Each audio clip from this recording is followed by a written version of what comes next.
का 5th house का Saturn है। तो क्या होगा कि ये ऐसा इंसान रिलेशनशिप्स को लेके बहुत ज़्यादा एक संकोची होगा कि पता नहीं मेरा रिलेशन सही चलेगा नहीं चलेगा, या किस तरह से मेरा पार्टनर होना चाहिए, या मैं तो इतना रिलेशनशिप में दे रहा हूँ। तो वो क्या होगा कि सराखों पे बिठा के रखते हैं, लेकिन क्या होता है कि कहीं ना कहीं एक संदेह जरूर रहता है उनके मन में। और इसी कारण से वो क्या करते हैं, मैंने कई बार गोचर में भी देखा है, अगर किसी के लगन से 5वें घर में आ जाए या चंद्रमा से 5वें घर में शनि आ जाए, तो उनकी अगर लव लाइफ चल भी रही है तो भी कहीं ना कहीं संकोच आके, या एक कोल्ड होता है ना कि एक बिहेवियर इस तरह का कर लेते हैं कि बिल्कुल ही प्रैक्टिकल ड्राई इंसान बन जाते हैं। तो वो रिलेशनशिप उनकी रुइन हो जाती है, खराब हो जाती है। क्योंकि क्या होता है कि आप ये समझें कि हर चीज़ में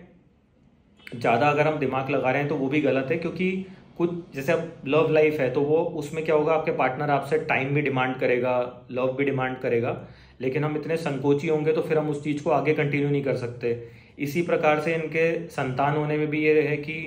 पता नहीं संतान कैसी होगी, होगी नहीं होगी। तो कई तरह के एक अननोन जो होता है ना, जिस भी घर में आपका सैटर्न होगा वहाँ पे एक अननोन फियर आपके मन में रह सकता है। तो उस चीज़ को हम लोग कुछ एक मैं रेमेडीज बताऊंगा, वो करके अपन ओवरकम भी कर सकते हैं, और उस घर का जो भी कारक है उसके बेस्ट रिजल्ट्स हम लोग ले सकते हैं। और कुछ क्या होता है, हायर एजुकेशन में भी ये लोग थोड़ा स्लो चलते हैं, बिकॉज वही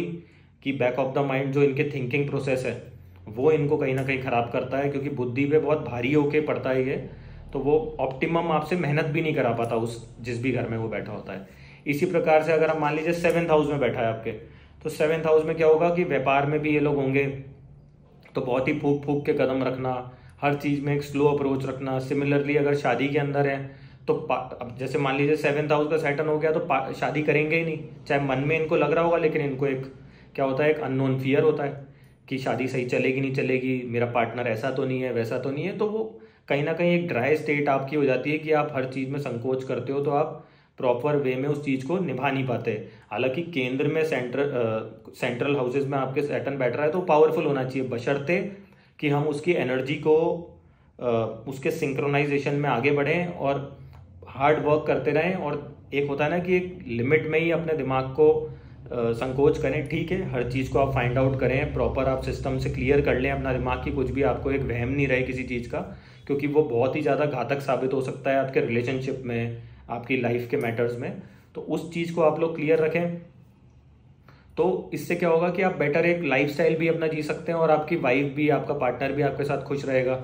अब मान लो यही आपका किसी का 8th हाउस में बैठ जाए, तो आपको एक तो क्रॉनिक जो भी आपकी डिजीज होंगी जब भी एक्टिव होगा तो उसके बारे में पता लग सकता है, तो उसका आप इलाज कराएं।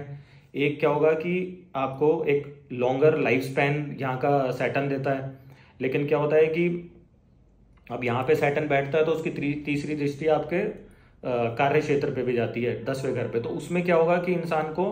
हमेशा एक मन में संदेह रहेगा कि मैं मतलब एक हार्ड वर्क नहीं कर पाते हो कि मेरा काम कैसा चलेगा, क्या होगा। अब मान लीजिए 8th हाउस हमारा इन लॉज का हो गया, तो हमेशा इन लॉज या तो ये भरोसे में बैठे रहेंगे उनके कि उनका कुछ इस तरह का काम है कि वो मैं कर लूँ, अगर वो नहीं होगा तो इनको लगेगा कि मेरे इन लॉज के साथ कैसी तालमेल होगी, तो उस चीज़ की परेशानी। मतलब ऐसे कोई भी अननोन जहाँ पे भी जिस घर में बैठा है उससे रिलेटेड अननोन फियर इनके दिमाग में रहेगा ही, क्योंकि इनका पास्ट लाइफ कोई ना कोई कनेक्शन उस घर में जो इन्होंने कमी छोड़ी होगी, तो वो इनको इस जन्म में उसको पूरा ऑप्टिमम उस पर अपनी निभानी पड़ेगी। अब मान लीजिए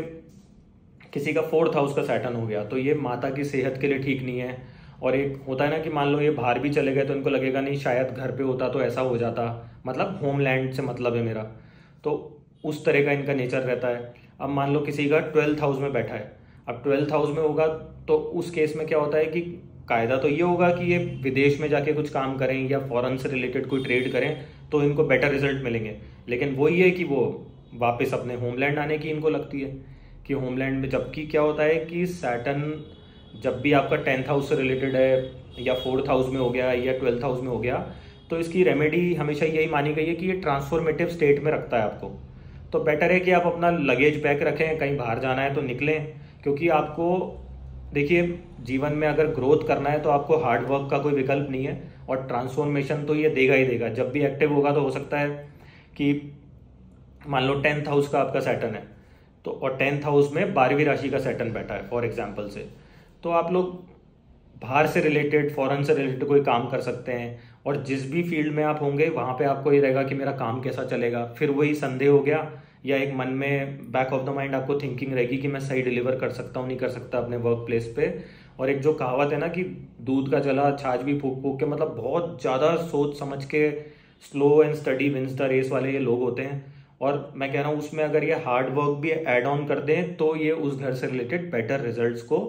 एक अचीव कर सकते हैं अपनी लाइफ में, और एक बढ़िया जॉब जिस भी चीज़ में ये है प्रोफेशन में उसमें एक उत्तीर्ण क्वालिटी पे जा सकते हैं।